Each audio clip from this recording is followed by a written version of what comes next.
Diversity is essential in the world of medicine. Take bone marrow transplants, for example. The biggest challenge that we have to find donors to proceed with bone marrow transplantation is ethnicity. People who need bone marrow transplants to fight blood diseases and cancers such as leukemia need to find a matching donor. When we look for a donor, it's HLA matching.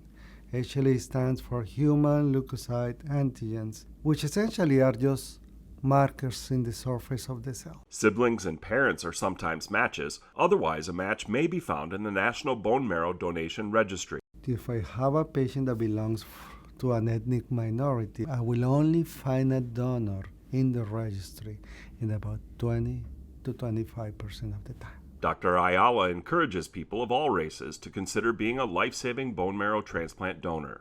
For the Mayo Clinic News Network, I'm Jason Howland.